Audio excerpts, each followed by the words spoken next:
అమర్నాథ్ గారు క్విక్ గా ఈ ఉప ఎన్నిక ఫలితం అంటే మీరు you don't think otherwise but ఇది రెండు పార్టీల మధ్య జరిగినట్టే కనిపిస్తోంది. బీజేపీ థర్డ్ అది డిస్టెంట్ గా డిపాజిట్లు దక్కించుకుంటే గౌరవప్రదంగా బయటపడినట్టే.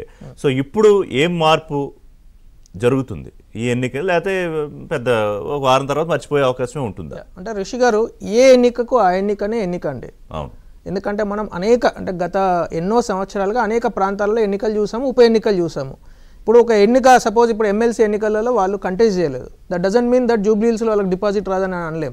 తర్వాత పార్లమెంట్ ఎన్నికల్లో అనేక చోట్ల వాళ్ళకి డిపాజిట్ దక్కలేదు, that doesn't mean in those segments ఆ సెగ్మెంట్లలో కూడా వాళ్ళకు డిపాజిట్ దక్కదు అసెంబ్లీ ఎన్నికలలో అని చెప్పలేం.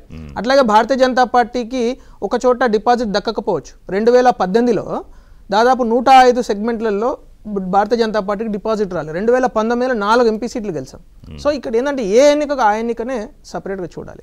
రెండో విషయం ఏంటంటే నిజంగా మానవతరాయ్ గారు చెప్పిన అంశాలు, సంక్షేమం, అభివృద్ధి, చాలా విషయాలు ఆయన మాట్లాడారు. అది నిజమైతే వాళ్ళు మనీని, మజిల్ పవర్ను 2M ఫార్ములా ఎందుకు నమ్ముకున్నారు? గత వారం రోజులుగా వాళ్ళు 5,000 రూపాయలు ఇచ్చారా లేదా అడగండి. వారు ఎక్కడ ఇన్ఛార్జ్ ఉన్నారో వారిని అడగండి. ఇప్పుడు ఒక్కొక్క ఓటుకు మీరు 5,000 రూపాయలు ఇచ్చి వాళ్ళని బెదిరించి, ముఖ్యమంత్రి గారే డైరెక్ట్గా బెదిరించి, అంటే మైకులలో బెదిరించి, ఆ తర్వాత పోలీస్ వ్యవస్థను పూర్తి స్థాయిలో దుర్వినియోగం చేసింది నేను చూసాం. మేము ఫోన్ చేసి అయ్యా బాబు డబ్బులు పనిచేస్తున్నారు అని చెప్తూ ఉంటే కనీసం ఆ పోలీస్ కదలడే, సరే సరే మేము చూస్తాంలే అని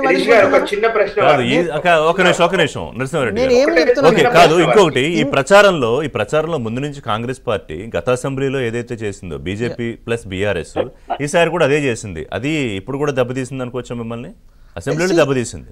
ఇక్కడ సింపుల్ రిషి గారు, నిజంగా వాళ్ళకు చిత్తశుద్ధి ఉంటే ఇక్కడ ఎన్నికలు పక్కన పెడదాం ఒక్క సెకండ్.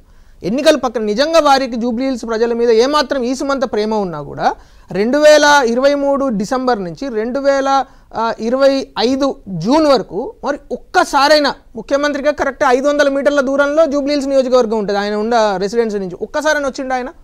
అడిగిన ప్రశ్న పొలిటికల్ క్వశ్చన్. మీ ఇద్దరు ఒకటే, కాంగ్రెస్ కి అగెనిస్ట్ గా మీరు బీఆర్ఎస్ ని గెలిపించడానికి బీజేపీ పనిచేసిందని ముఖ్యమంత్రి పదే చెప్పుకెళ్ళారు. పాత చింతకాయ పచ్చడి అది పనిచేసి ఉండొచ్చా అంటున్నాను. 100% అది రాంగ్.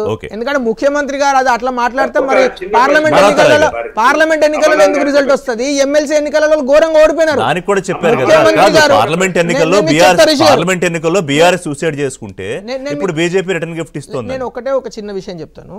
ఇదే ముఖ్యమంత్రి గారు కరీంనగర్ గడ్డ మీదకి వచ్చి నరేందర్ రెడ్డికి మీరు ఓటేయండి, మీరు ఓటేస్తే ఇది ఒక పెద్ద అంటే కాంగ్రెస్ పార్టీకి ఒక పెద్ద మీరు ఇచ్చినట్టు అని చెప్తే గ్రాడ్యుయేట్ ఓటర్లందరూ తిరస్కరించారు ఆయన మాటను.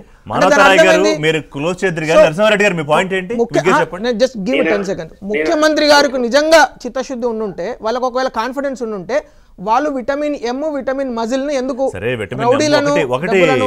నమ్ముకున్నారు? I want to give the statement. ఇప్పుడు బీజేపీ ఎంత ఇచ్చిందో నాకు తెలియదు, బీఆర్ఎస్ ఎంత ఇచ్చిందో నాకు తెలియదు, కాంగ్రెస్ ఎంత ఇచ్చిందో నాకు తెలియదు. కానీ అన్ని పార్టీలు ఓటర్లకి డబ్బులు పంచాయి. 4 లక్షల మంది ఓటర్లు ఉన్న చోట 75 నుంచి 80% మందికి డబ్బు పంపిణీ జరిగింది. పట్టుచీరల లేత అవా ఇవా ప్రలోభాలు జరిగాయి. ఒకళ్ళు 500 ఇస్తే ఇంకొకళ్ళు 2,000 ఇవ్వచ్చు, ఇంకొకళ్ళు 5,000 ఇవ్వచ్చు, మీరు అన్నట్టు. I'm not sure. కానీ ఏ పార్టీ కూడా ఈ తానులోంచి ఇప్పుడు 10 ఏళ్ళు అభివృద్ధి చేసిన టీఆర్ఎస్ పార్టీ ఆ పని ఎందుకు చేయాలి? లేకుంటే 2 ఏళ్ల నుంచి అభివృద్ధి మానవతరాయ్ గారు ఆ పని ఎందుకు చేయాలి? మానవతరాయ్ గారు మీ మీద మోసము,